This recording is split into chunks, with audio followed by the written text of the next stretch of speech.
Ngayon mga bossing, nasa na tayo? Reaction daw ni Inday Sara Duterte. Ito, Nilabag ng reklamo ang one-year ban rule or one-year bar rule, pati na ang karapatan ng bise sa due process. May report si Salima Refran. karapatan ng Vice Presidente sa due process. Paano? Diba? Sa botong 13-0, idineklara ng Korte Suprema na null and void ang impeachment complaint laban kay Vice President Sara Duterte. Nilalamag daw kasi nito ang one-year bar rule ng 1987 Constitution. Nga ang sinasabi nila, may nauna ng ipinasok na impeachment. Tapos ito yung February 2, merong ipinasok ulit. No? Yun lang mga kababayan. Pero yung talagang mismong reklamo, walang sagot doon. Hindi raw kasi inaksyonan ng Kamara ang tatlong naunang impeachment complaint na maituturing na terminated o dismissed nang i-archive ito at mag-adjourn ng 19th Congress. Sa ilalim ng saligang batas, isang impeachment complaint lamang ang pwedeng simulan laban sa isang opisyal sa loob ng isang taon. December 2, 2024 nang inendorso ang unang impeachment complaint.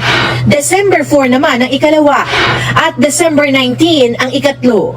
Pero hindi na gumalaw ang mga ito hanggang sa umarangkada sa plenaryo ang fourth complaint noong February 5, 2025 kung kailan din na-impeach ang Yun yung February 5. No? Pero mga kababayan, ang layo na ho. Ano na ho ngayon, mga bossing? Sabi ni Benusa C. ICC, tama kayo. Sa Pinas, wala ng batas. Sabi ni Zero Kansaki, technicality ang habol ng mga Duterte. That doesn't mean absuelto si BP Sara. Yan yung sinasabi ko. No?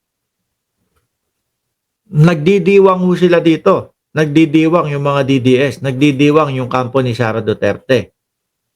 Dahil, kumbaga, dismiss na po ang kapupuntahan ho nito No?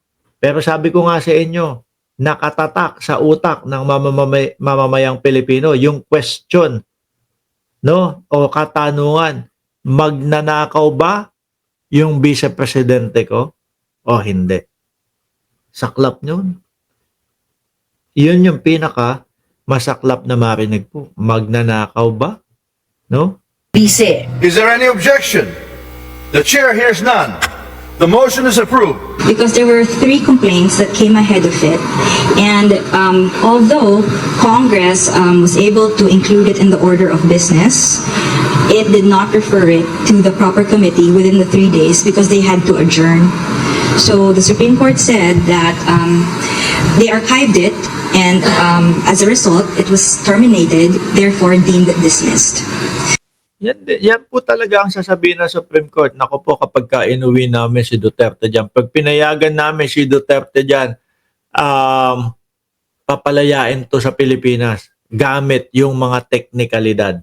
So the 1-year ban will start or count from the time it was dismissed.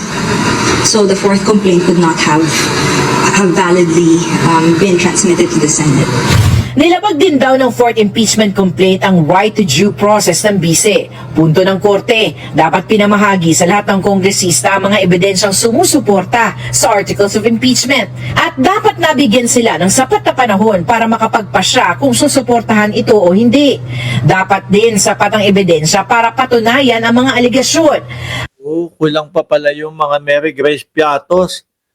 Kulang pa pala mga kababayan, yung mismong narinig at nakita natin na nagtatatalak po ang Vice Presidente at mismong sinabi na meron ng kausap para ipapatay si Bongbong Marcos, para ipapatay si Lisa Araneta Marcos at si Martin Romualdez. Kulang pa pala yun para sa Supreme Court.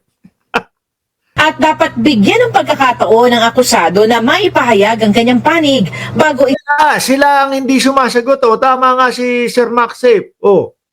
Sila ang hindi sumasagot. Di ba? Iniiwasan nila. Pati nga po NBI, iniwasan nila transmit sa Senado ang reklamo. Due process or fairness applies during all stages of the impeachment process. Ganun pala, pwede palang gawin natin yun, mga kababayan. Kunyari, tayo nasasakdal, Iwasan mo ng iwasan.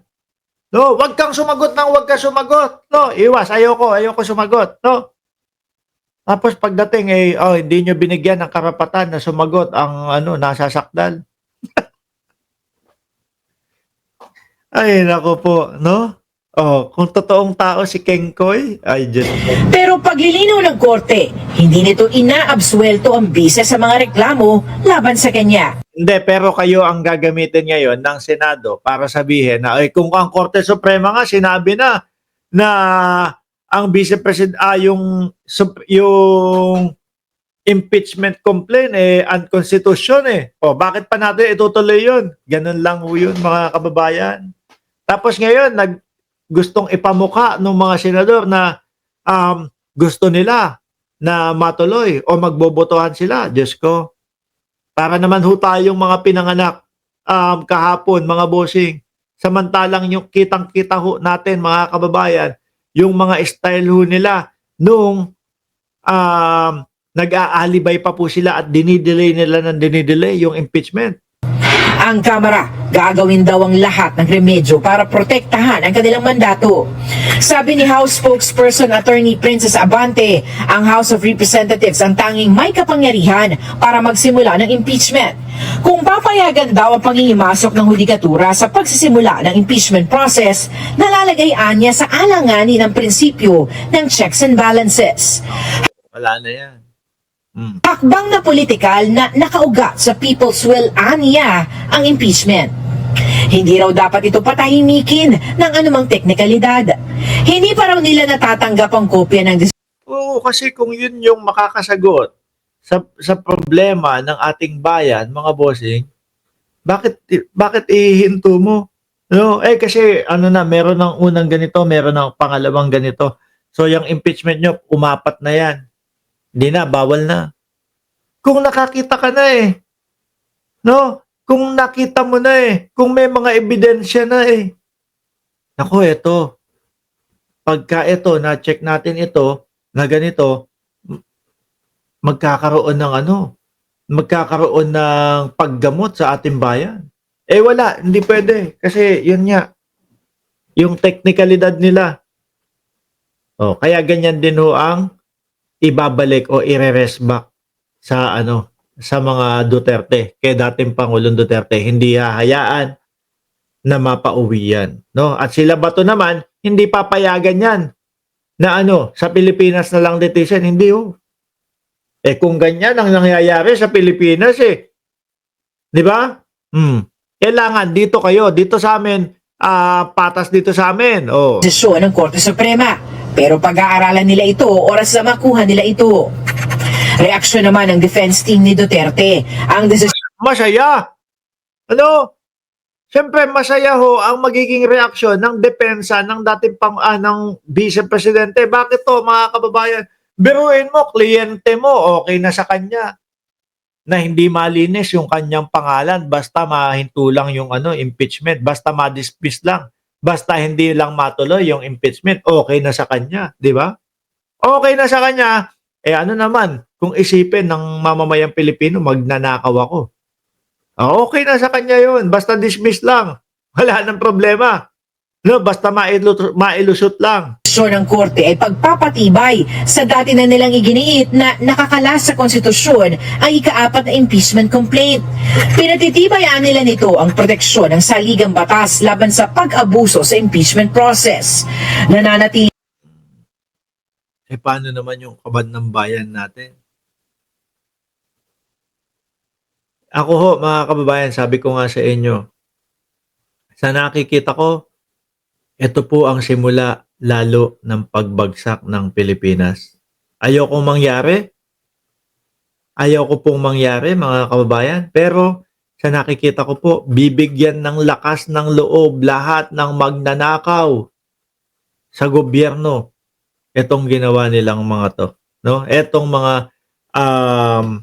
ginawa nila. Sasabihin ng mga magnanakaw dyan, pare, huwag ka mag-alala. No?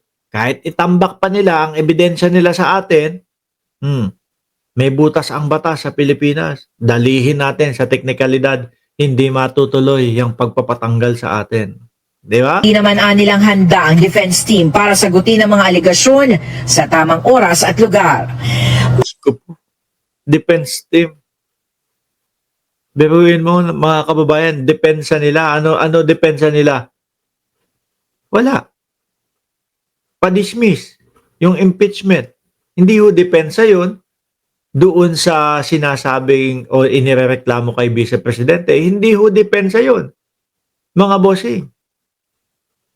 Mananatili po sa utak ng mamamayang Pilipino yung katanungan, magnanakaw ba ang Vice Presidente namin dahil hindi sumasagot doon sa mga itinatanong na pondo sa kanya. Para sa Senate Impeachment Court, pinagtibay ng desisyon ng Korte Suprema ang nauna nilang paninindigan na dapat munang linawin ang Articles of Impeachment bago simula ng impeachment trial. Ayon sa tagapagsalita ng Senate Impeachment Court, kinikilala ng desisyon ng Korte Suprema ang anilay pag-iingat ng Senate Majority sa pagkilala sa legal uncertainties noong simula pa lang. Ang Malacanang nanawagang igalang ang desisyon ng Supreme Court at Yun na nga lang po ang gagawin natin, mga kababayan. Talagang igagalang natin kung ano man. 'Di ba? Kung ano man yung naging desisyon nila. Oh. Pero wag na tayong wag na tayong utuin itong mga ito ng mga senador ho, mga bossing. Na kesyo, titignan namin, pagbobotohan namin. Alam naman namin ang kalalabasan ng inyong boto. 'Di ba? Wag na tayong mag-utuan. Alam ng mamamayang Pilipino na dyan pa lang po sa Senate, talagang gusto nang i-delay o gusto nang i-dismiss itong impeachment na ito. Hindi nyo mauuto ang taong bayan, no? Alam ng taong bayan yung kilusan ninyo at yung galawan ninyo dyan, mga boss. Hanggang dito na lang po muna, mga kababayan, at gumagabi na po. Sir Mark, posible, mukhang pera. Si Copeman, sabi ni Pempe, no? O, yung kanina, yung nagsabi, iyak daw ako. Ewan ko kung bakit niya nasabing iyak ako dahil daw siguro mga kababayan na hindi na tuloy yung impeachment. Sabi ko nga sa inyo punta kayo social blade. No?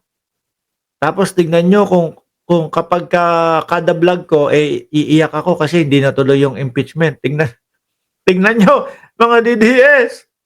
No? Baka masabi nyo, naku, sarap buhay pala nitong tao na to. Oh, maraming salamat. And God bless po sa ating lahat.